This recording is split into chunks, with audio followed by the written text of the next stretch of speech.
समंदर के बीचों बीच एक जहाज क्रेन की मदद से 500 साल पुरानी लोहे की एक पेटी बाहर निकालता है। जब डिस्कोर्ड देख रही होती है, उसके आदमी उसे खोलते हैं और उन्हें क्विन मिलती है, जो अमर होने की वजह से इतने सालों तक जिंदा रही। इसी बीच क्रोएशिया में अमर लड़ाकों की एक टीम हथियारों के सौदागर को रोकने के मिशन पर है। एंडी ने 6 महीने पहले अपनी अमरता खो दी थी, लेकिन वो अब भी अपने पुराने दोस्तों के साथ काम करती है। पूरा ग्रुप सौदागर के घर पर नजर रखता है और सही मौके का इंतजार करता है। जब एक गार्ड पेशाब करने के लिए पेड़ के पास जाता है, तो एंडी और पूर्व सीआईए जेम्स उसे घेर कर बेहोश कर देते हैं। निक्की और जो चुपके से बगीचे में घुसते हैं और 2 और गार्डों से लड़ने लगते हैं। जब दुश्मन चाकू निकालता है, तो जो का अंगूठा कट जाता है, इसलिए वो उस आदमी को चाकू घोंपकर बदला लेता है। फिर वो अपना अंगूठा वापस हाथ पर लगाता है और घाव भरते ही वो दोबारा जुड़ जाता है। इसके बाद ये जोड़ा हवा में गोलियां चलाता है और 2 कारें चुराता है ताकि गार्ड और घर के लोग उनके पीछे आएं। आदमी अपनी बाइकों पर उनका पीछा करते हैं, जिससे एंडी और जेम्स के लिए अंदर जाने का रास्ता साफ हो जाता है। और भी गार्ड आ जाते हैं और गोलियां चलाने लगते हैं, इसलिए दोनों छिपने के लिए भागते हैं। एंडी को दीवार पर एक तलवार मिलती है और वो उसे उठाकर आदमियों से लड़ने लगती है और बस कुछ ही सेकंड में उन सबको ढेर कर देती है। फिर वो बाहर जाती है और दूसरे दरवाजे से अगले कमरे में घुसकर पीछे से और गार्डों को चौंका देती है और उन्हें भी जल्दी से मार देती है। नदी पर पूर्व मरीन नाइल एक नाव पर आती है और घर के पिछले हिस्से में मौजूद आदमियों को मारने के लिए गोलियां चलाती है।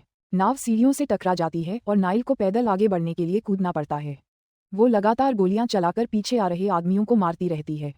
वो बालकनी तक पहुंचने के लिए दीवार पर चढ़ती है और जब एक गोली उसकी गर्दन पर लगती है, तो उसकी शक्ति की वजह से घाव तुरंत भर जाता है। अंदर एंडी और जेम्स भी लड़ रहे हैं क्योंकि दुश्मन रुकने का नाम नहीं ले रहे।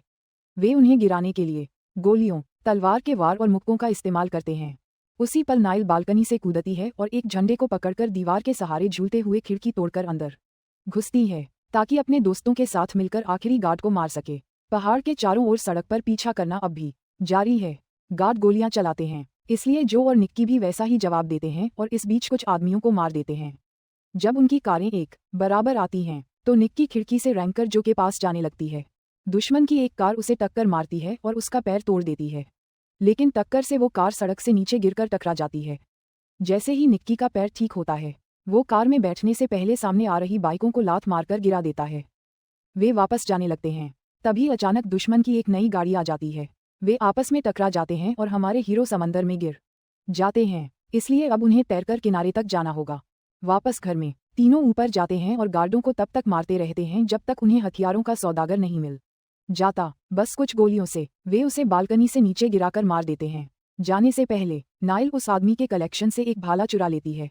शाम को जेम्स को सीआईए के एक दोस्त का फोन आता है, जो उसे बताता है कि उन्होंने असली सरगना को नहीं, बल्कि सिर्फ एक मोहरे को मारा है। जेम्स को सुरक्षा कैमरे की एक फोटो भेजी जाती है, जिससे पता चलता है कि असली निशाना डिस्कोर्ड है, जिसे नाइल ने अपने सपनों में देखा था। उसने उसे एक लाइब्रेरी में किताबें चुराने से पहले एक आदमी को मारते हुए देखा है। अगले दिन पेरिस में बुका बहुत ज्यादा शराब पी रहा है, क्योंकि एंडी ने उसे धोखा देने के लिए टीम से बाहर निकाल दिया था। जब वो अपने अपार्टमेंट वापस आता है, तो उसे दिखता है कि दरवाज़ा खुला है और वो तुरंत अपनी बंदूक निकाल लेता है। क्विन उसका इंतजार कर रही है और अपने एक गुंडे की मदद से उसे फौरन अगवा कर लेती है। बुका को एक बीच हाउस ले जाया जाता है, जहां क्विन बताती है कि उसे ढूंढना आसान था क्योंकि वो शराब के नशे में लापरवाह हो गया था। वो एंडी के बारे में पूछती रहती है और बुका कसम खाता है कि उसे नहीं पता वो कहाँ है। क्विन नाराज है क्योंकि उसे लगा था कि एंडी भी उसकी तरह फंसी हुई होगी, लेकिन असल में वो आज़ाद थी और उसे ढूंढने के बजाय अपनी जिंदगी के मजे ले रही थी। इस बीच ग्रुप कुछ देर आराम करने के लिए अलग हो जाता है। फ्रांस में जो निक्की से कहता है कि उसे कुछ समय अकेले चाहिए और निक्की जताता है कि उसे कोई दिक्कत नहीं है, लेकिन उसे पता है कि जो झूठ बोल रहा है। वो उसका पीछा करने के लिए नाइल को साथ ले जाता है और वे उसे शहर के बीच में घेर लेते हैं, जहां उन्हें पता चलता है कि जो बुका की मदद करने के लिए उसे राशन पहुंचा रहा था। निक्की और जो के बीच बुका के धोखे को लेकर बहस होती है, लेकिन नाइल उन्हें रोक देती है, जिसने बुका का अपार्टमेंट चेक किया था। उसे वो तो नहीं मिला, लेकिन दीवारों और फर्श पर खून जरूर मिला। कोरिया में एंडी और जेम्स टोआ से मिलते हैं, जो एक और अमर है जिसने पुराने दिनों में टीम में शामिल होने से मना कर दिया था। एंडी अंदाजा लगाती है कि नाइल के सपने वाला आदमी वही है और वो इस बारे में बात करना चाहती है, इसलिए वो उन्हें अपनी जमीन के नीचे बनी लाइब्रेरी में ले जाता है, जहां उसने सभी अमरों का इतिहास रखा है। कुछ किताबें गायब हैं, जिससे ये पक्का हो जाता है कि नाइल का सपना एक असली हकीकत है।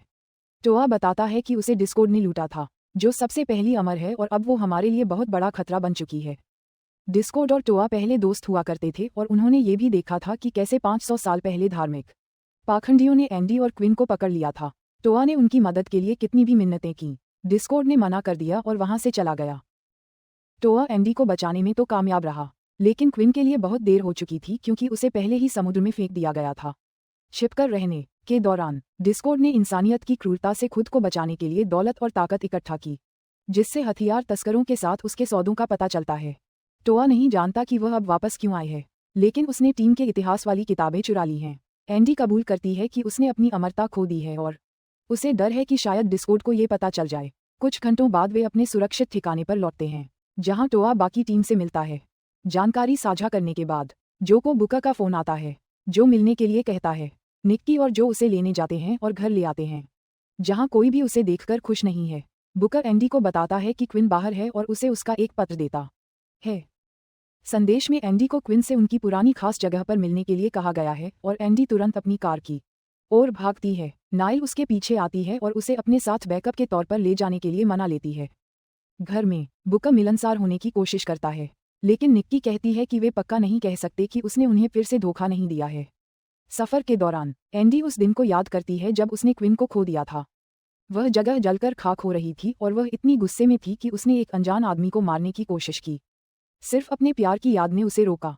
वे एक गैस स्टेशन के बाथरूम पर रुकते हैं और एंडी मानती है कि उसे डर है कि क्विन को उसका बदला हुआ रूप पसंद नहीं आएगा। नाइल को चिंता होती है क्योंकि उसने एंडी को पहले कभी घबराया हुआ या डरा हुआ नहीं देखा। अगले दिन इटली में एंडी क्विन से मिलती है जबकि नाइल दूर से देखती है। एंडी उसे बचा न पाने के लिए माफी मांगती है और बताती है कि उसने क्विन को बहुत ढूंढा, लेकिन समुद्र बहुत विशाल और गहरा है। जब एंडी उसे टीम में शामिल होने के लिए कहती है तो क्विन मना कर देती है क्योंकि वह इंसानियत के लिए नहीं लड़ना चाहती जिन्होंने उसके साथ ऐसा सुलूक किया। ये जानकर कि एंडी उसके लिए अपने दोस्तों को नहीं छोड़ेगी, क्विन चली जाती है और एंडी नाइल को पीछे रहने के लिए कहकर उसका पीछा करती है। उसी पल नाइल डिस्कॉर्ड को एक इमारत से बाहर निकलते हुए देखती है। एंडी क्विन को रोकने की कोशिश करती है, जो अपना बचाव करती है और एक गली में लड़ाई शुरू कर देती है। भले ही एंडी कहती है कि वह उससे लड़ना नहीं चाहती, दोनों महिलाएं अद्भुत योद्धा हैं और अपने आसपास की चीजों का सहारा लेकर बखूबी लड़ती हैं। वे कुछ देर तक एक दूसरे पर वार करती हैं जब तक कि नाइल उन्हें ये बताने के लिए नहीं रोकती कि डिस्कॉर्ड उनके पीछे है। डिस्कॉर्ड बस उन्हें देखकर मुस्कुराती है और चली जाती है, इसलिए नाइल उसका पीछा करती है। क्विन नाइल का नाम लेती है और एंडी को एहसास होता है कि उसे डिस्कॉर्ड ने बचाया था, जिसका मतलब है कि वे साथ मिलकर काम कर रहे हैं। वे फिर से लड़ने लगती हैं और क्विन एंडी का हार छीन लेती है, जो उसने उसे पुराने दिनों में तोहफे में दिया था। जब क्विन भागने लगती है तो एंडी उसके पीछे जाती है, लेकिन वह शहर की भीड़ में उसे खो देती है। इस बीच नाइल डिस्कॉर्ड को खोजने के लिए एक चर्च में दाखिल होती है, जो कहती है कि जब ईसा मसीह को सूली पर चढ़ाया गया था तब वह वहीं मौजूद थी। डिस्कॉर्ड एंडी और उसकी टीम का अपमान करती है क्योंकि उन्होंने अपनों के साथ बुरा करने वाली इंसानियत की मदद की। वह ये भी कहती है कि वह और नाइल एक दूसरे से जुड़े हुए हैं, जिसे वह अपने हाथों पर बने एक जैसे जन्म के निशानों से साबित करती है। डिस्कॉर्ड के अनुसार नाइल आखिरी अमर होगी, लेकिन वह बिना कुछ और कहे चली जाती है।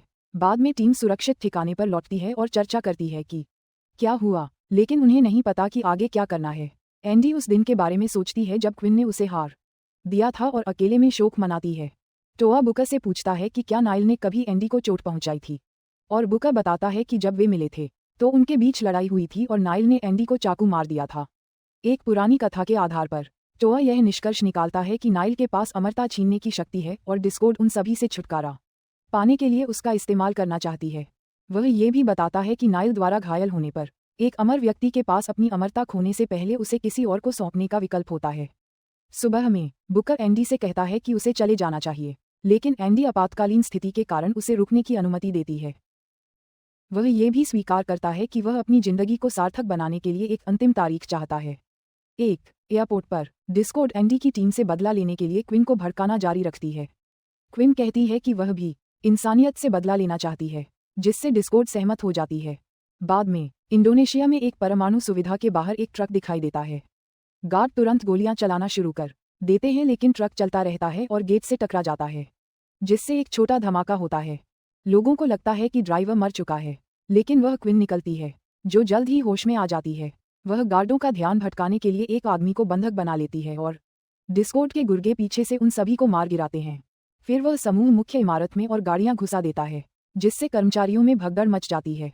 गुर्गे और भी गार्डों को मार देते हैं जबकि क्विन अंदर के कमरों की ओर बढ़ती है। बुका के पास वापस आने पर वह नाइल को बाहर ट्रेनिंग करते देखता है और अभ्यास के लिए कहता है।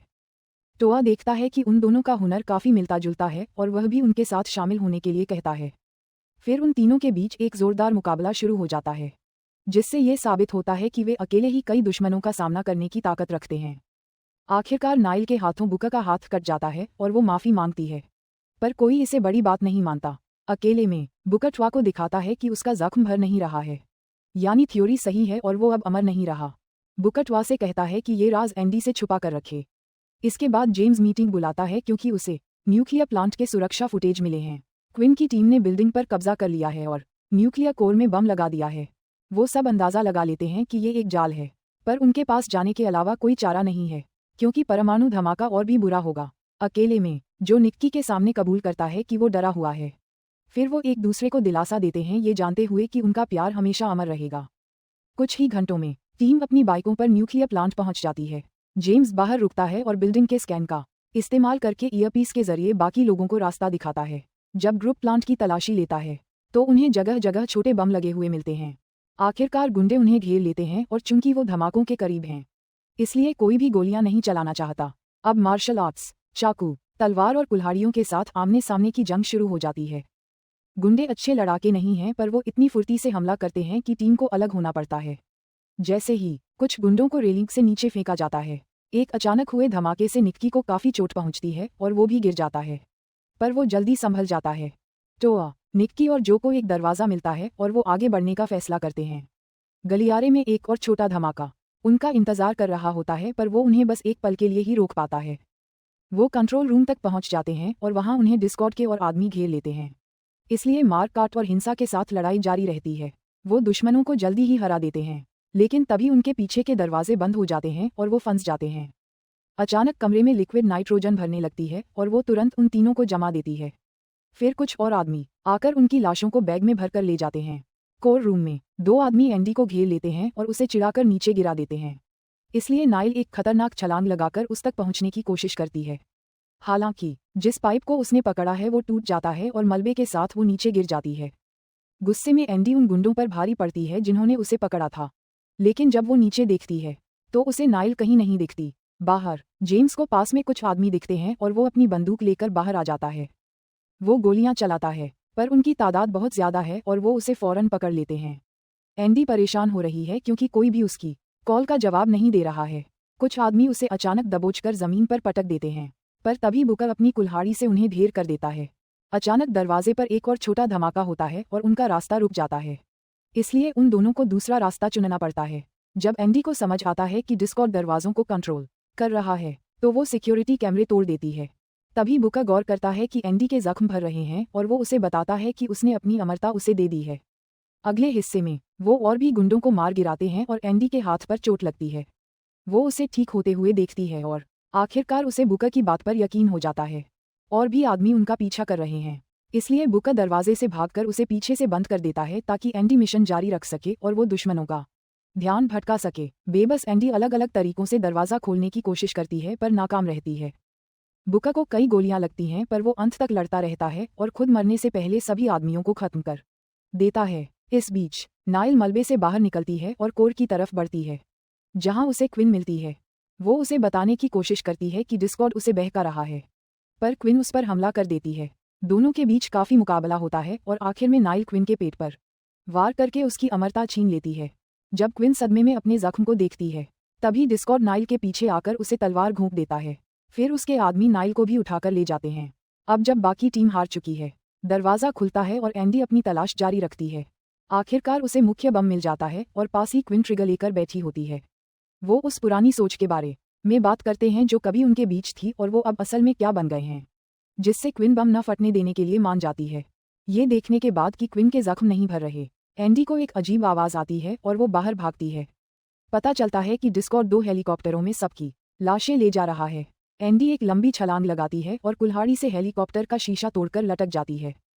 हेलीकॉप्टर उसे गिराने के लिए गोल गोल घूमता है, पर एंडी चढ़ती रहती है जब तक कि वो पायलटों तक नहीं पहुंच जाती। हाथापाई में हेलीकॉप्टर के पंखे दीवार से टकराने लगते हैं। बदकिस्मती से एक पायलट एंडी को गोली मार देता है और वो नीचे गिर जाती है। चूंकि उसके जख्म भरने में कुछ मिनट लगते हैं, एक हेलीकॉप्टर भागने में कामयाब हो जाता है, दूसरा वापस आता है ताकि डिस्कॉर्ड एंडी को अपनी टीम में शामिल होने का इशारा कर सके। एंडी फिर से छलांग लगाती है और हेलीकॉप्टर में रहने के बजाय वो डिस्कॉर्ड को धक्का दे देती है और वे दोनों जमीन पर गिर जाते हैं, जिससे सब कुछ खत्म हो जाता है। डिस्कॉर्ड हेलीकॉप्टर को पीछे रहने को कहती है और एंडी से लड़ने लगती है। दोनों ही तलवारबाजी में माहिर हैं और एक दूसरे पर कई वार करती हैं। जब वे गुत्थमगुत्ता होती हैं, तब एंडी का ध्यान जाता है कि डिस्कॉर्ड के जख्म भर नहीं रहे हैं। पता चलता है कि उसकी अमरता खत्म हो गई है और उसकी योजना हमेशा से टीम को पकड़ने की थी ताकि वो नाइल की अमरता खुद में ले सके। उनकी लड़ाई जारी रहती है और डिस्कॉर्ड एंडी पर भारी पड़ जाती है। वो उसके पेट में तलवार घोंप देती है, जिससे एंडी गिर पड़ती है। डिस्कॉर्ड हेलीकॉप्टर में निकल जाती है, जबकि एंडी अपने दोस्तों को बचाने की कसम खाती है। कुछ समय बाद एंडी टोआ की लाइब्रेरी में कुछ ढूंढती है, पर उसे कुछ खास नहीं मिलता। वो क्विन का इलाज भी करती है और ऐसा लगता है कि उन्होंने एक दूसरे को माफ कर दिया है। वे अपनी तैयारी करते हैं और डिस्कॉर्ड को हराने के लिए साथ मिलकर काम करने का फैसला करते हैं।